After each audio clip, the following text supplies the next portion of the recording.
Magandang araw kaibigan. Ako si Ryan para sa Landas ng Pag-asa. Pakiramdam mo ba minsan kailangan ng boost ng faith mo? Na gusto mong mas magtiwala kay God pero di mo alam kung paano. Tatlong suggestion po para palakasin ang faith natin kay God. Unang suggestion, magplano na magkaroon ng dedicated na oras para magdasal at magbasa ng Bible araw-araw. Ang Bible ang nagpapakita ng buhay at turo ni Jesus. Pinapalakas nito ang ating pananampalataya. At tandaan, huwag lang basahin ang Bible. I-meditate o pagnilayan din natin kung ano ang nababasa natin. Ang pagdarasal naman ang paraan para purihin ng Diyos, mag-confess ng kasalanan natin, magpasalamat o humingi ng guidance at ipanalangin ng iba. Gawin nating regular na bahagi ng araw natin ang pagdarasal. Hindi lang pag may krisis o may pinagdadaanan sa buhay. Ang consistent na pagbabasa ng Biblia at pagdarasal ang magpapatibay ng pundasyon ng pananampalataya natin sa Diyos. Pangalawa pong suggestion, pagsunod sa mga utos ng Diyos. Minsan may pag-aalinlangan tayo na sumunod sa utos ng Diyos.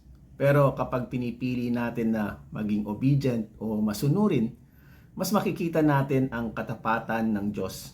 At yung experience na yon ang magpapatibay ng ating pananampalataya. Ang pagsunod kahit sa maliit na paraan ay mas makakatulong para mas lalo tayong magtiwala sa Diyos. Pangatlo pong suggestion, magpasalamat tayo sa mga blessings na natatanggap natin.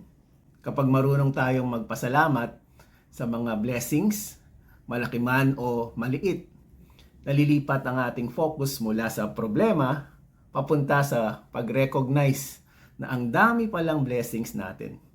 Ang pasasalamat din po ay powerful na panlaban natin sa mga doubts o mga discouragement. Sa ating ebanghelyo para sa araw na ito, mula sa Matthew chapter 12 verse 38 to 42, makikita nating humihingi ng sign sa mga Pariseo kay Jesus. Pinapakita rito ang paghahanap natin ng mga signs para magtiwala sa ating Diyos, pero ang tunay na kailangan ay faith o pananampalataya. Gaano kadalas ka din ba na humihingi ng mas marami pang signs, gayong ang dami ng pinakita at pinagkaloob ng Diyos? Paalala kaibigan, si Jesus ay namatay para sa ating kasalanan at sa ikatlong araw muli siyang nabuhay at umakyat sa langit. Ang hinihingi sa atin ay magkaroon ng pananampalataya, magtiwala na gagawin ng Diyos ang kanyang sinabi. Kaya sa halip na humingi ng mga signs, mag-focus tayo sa pagpapatatag ng ating pananampalataya. Hayaan nating ang ating pananampalataya ang maging daan patungo sa buhay na kasama ang ating Diyos Ama. Kung kayo po ay na-bless ng payak na reflection na to, paki-like and share sa inyong mga kaibigan. God bless po.